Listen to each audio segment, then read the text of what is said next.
How dysfunctional is God's family?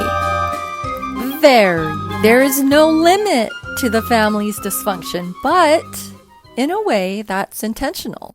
Because God's family includes the poor and the wealthy, bosses and boots on the ground, never Trumpers and MAGA, colonizers and the colonized, settlers and the occupied, abusers and the abused, immigrants and anti-immigrants, pagans and Protestants, Sunday school teachers and sluts, terrorists and the terrorized, drag queens and conversion therapists.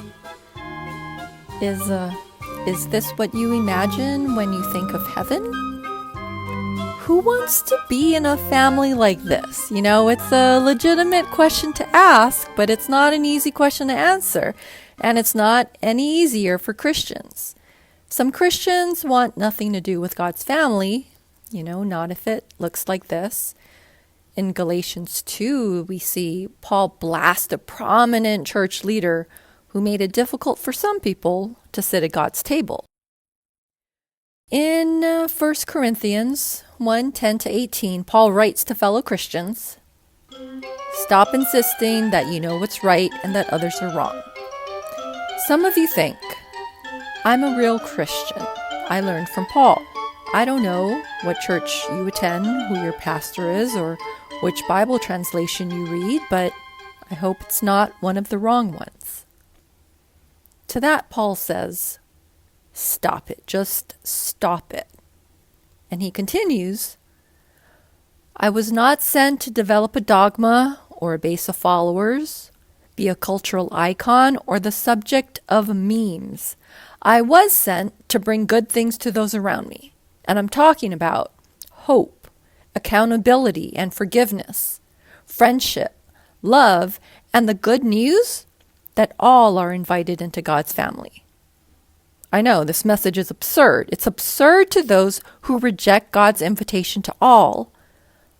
But to those who accept the invitation, this is power that we'll not see anywhere else.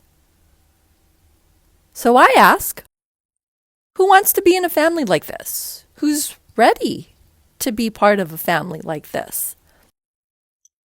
In Matthew 5:3-10, Jesus thinks it's these people. He says, You know who knows how to live a good life. It's the folks who see their own faults and who are, a little ashamed of how much of a jerk they can be at times, but they also know how awesome they can be when they're with God.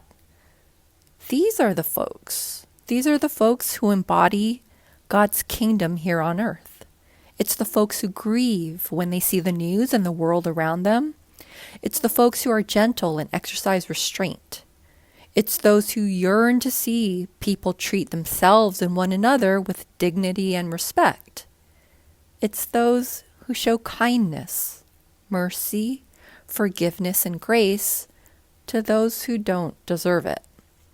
It's those who reflect on what they're learning about God and themselves and strive to bring the two closer together. It's the ones who weave people together, reconcile, and bring wholeness where there's division and distrust, factions, and maybe violence.